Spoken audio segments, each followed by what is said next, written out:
What's up, you guys? And of course, welcome to another alternative factuals video. I really missed you guys. I was doing a lot of videos. I was backlogging a lot of videos, so basically they weren't really being done by the time the release dates were coming up, so it feels like I haven't talked to you guys in a while. But here I am, I'm back, and we're doing another video. And today we're going to be talking about the hero that we didn't need but we deserved, and that is Meteor Man. But before I dive into any of those juicy, succulent details or anything like that, please be sure to like, share, and of course subscribe. Leave your comments down below. Let me know what you're thinking. Let me know what you're feeling. And without further and or possible ado, let's kind of just dive into this. Okay, so Meteor Man. Now, if y'all know, if you're a person of color, if you're black, if you're like from the age of like 25 to like 50, 60, you know about the show. You know about how Robert Townsend actually made a superhero show, well, a superhero movie called The Meteor Man. And The Meteor Man was basically about a Jefferson Reed, who was a mild-mannered, I guess, school teacher. I believe it was in Washington. His neighborhood school was terrorized by local gangs called the Golden Lords. Now, even though it was a comedy movie, for the most part, you understand that this hero, or the hero that he kind of became, was out of necessity because the gangs were just consuming the neighborhood. And even in the series, the Crips and Bloods actually did exist, but I'm not going to go over every detail of the movie or whatever like that. But one thing you should know is once he became the Meteor Man, for the most part, the Bloods and Crips actually helped him, make sure the neighborhood was kept in some sort of order.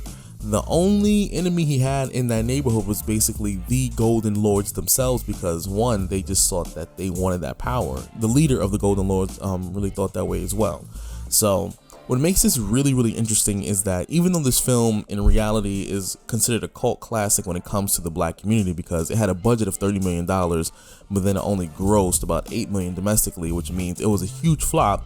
But like I said, people didn't get the recognition or give it the recognition until like many years later, at least in the black community. So it was interesting nonetheless. Now, what makes this very interesting was the fact that the person who created this concept was trying to basically talk about the concepts of the neighborhood and gangs, and how basically the things functioned back in those times, and how gangs were literally terrorizing the urban community, because gangs did come into existence as a way to kind of protect us from the police, the government, back in the day, like back in like the 60s. But obviously it's human nature that gangs eventually would evolve into something a little bit more malicious, and it's not always just us, it's just human nature in general. But what's so cool about Meteor Man is he gained his powers from a meteor that came crashing to Earth, and then it crashed into his basically crashed into an alleyway in which he was running, and then a piece of it actually absorbed into his skin. Now, his spine was crushed, but ultimately he had perfectly healed within about, like, I think 24 to 48 hours. So that was a miracle, according to the black community. And then at that point, he actually went back home. The Golden Lords shot him up. He was bulletproof, and he was able to jump super high. He was pretty much able to fly. But one of the biggest downsides to his abilities was simply the fact that he needed to keep contact with some sort of meteor fragment in order to retain his abilities.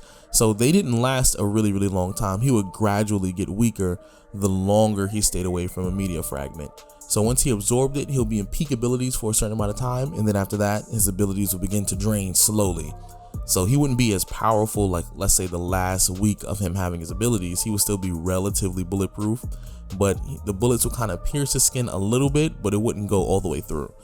What I really want to talk about, though, honestly, is the comic book of Meteor Man. So despite the fact that in 1993 the film did not do that great in box offices, even though I do think there's a whole other reason behind that one, but let's not talk about that.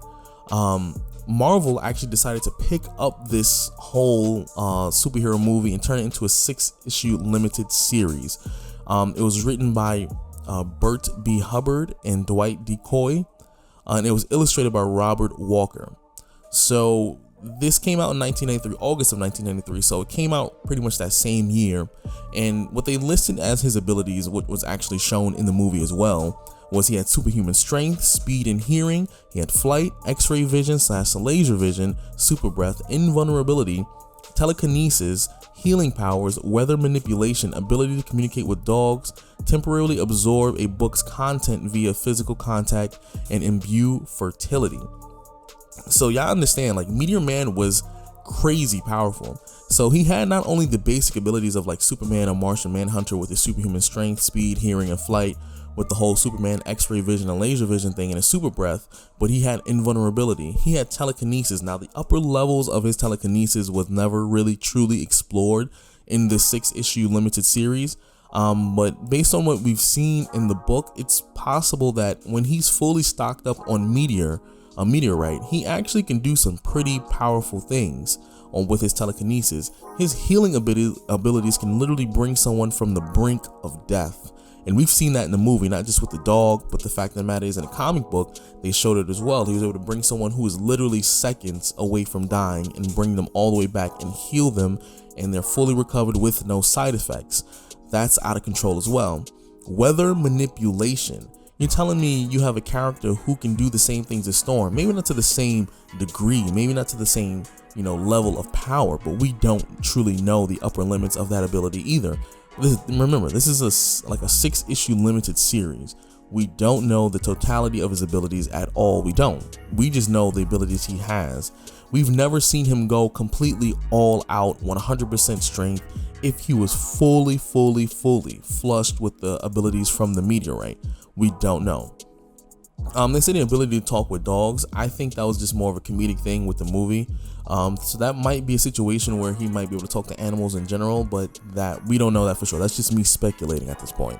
So I'm not going to say, what it is or isn't, but as of right now, we'll just say he can talk to dogs, which is a dope feature because dogs naturally, they're like eternal 5 or 6-year-olds. So they do have some level of intelligence and they can comprehend certain situations and can be helpful in certain situations as well. And he's able to temporarily absorb the contents of a book via physical contact. And that's a cool ability because, one, the only person I think I've seen do that ability kind of efficiently would be like Barry Allen or Wally West, who can absorb information from reading books really quickly. But that's just them reading books really quickly. He can just touch it and know what's in the book. So it's like one of those Flash abilities that got enhanced and then given to Meteor Man. And then he can imbue fertility. So if someone's barren or if someone's sterile, he can make sure that they actually can reproduce due to his abilities. So as you can see, in reality, across the board, Meteor Man is basically the jack of all trades when it comes to healing and just straight power. He's one of those people where like he can throw hands with you, but at the same time, like, let's say if one of his teammates is down, he can heal you. So that's what makes this really dope. Now, like I said, one of the biggest weaknesses he has is the fact that his powers are easily drained and he must recharge by touching a meteor fragment. So what I want to kind of talk about is, even though the comic is a reflection of the movie and the movie is a reflection of life and how gangs were affecting the urban community, the black community, and situations more along those lines, what made this really interesting is, even though it came out in 1993, this kind of paved the way for the concept of there could be a black hero out there. Even though obviously we already had Black Panther, we already had Luke Cage, we already had several characters, we already had Black Lightning at that point in DC Comics, but these characters existed in the whole Marvel Comics, situation, DC Comics situation. But at this point in 1993, there wasn't really a black superhero movie, like for real. Like, even though it was a comedy, don't get me wrong. If you've seen the movie, you can tell like it's mostly supposed to be like a little funny, little jokes. Bill Cosby was in it before we found out he was over here giving people the pudding pop. But ultimately, this was a comedy, but the comedy was nonetheless still very much woke. It was telling people about the problems that we have about the urban community, how gangs function in the urban community, how people don't care about the urban community, and that the only way the urban community will ever come to a point where we can actually, I guess, achieve some form of peace or be able to survive or, kind of transform our neighborhood is if we do it ourselves. And he was that hero. He stepped up. He was just a simple teacher. He finally gained the resources, the powers, and the abilities to save and kind of clean up his neighborhood. And that's exactly what he did. He saved everybody he could. He made sure that he was on the right path. He didn't do anything that can possibly smear the image of him as a person, as well as black people as a whole in his community. And he did the right thing. And he became the hero that, like I said, not that we needed, but the hero that we deserve. So Meteor Man, nonetheless, he's powerful. He was a great message back in the day, and as well as he's a black hero most people don't really talk about, not nearly enough, simply because the movie flopped. But many people don't know that Marvel picked up that same movie for a 6-issue limited run, which is now technically in Marvel continuity somewhere in their timeline. So you never know. We might see him in like one of the MCU movies, or maybe we'll get a resurrection of the character at some point. But let me know what you think in the comments, and if you're new to the channel, please be sure to like, share, and of course subscribe. Leave your comments down below. Let me know what you're thinking, let me know what you're feeling, and without further and or possible ado, I will talk to you guys later. Ooh, peace out.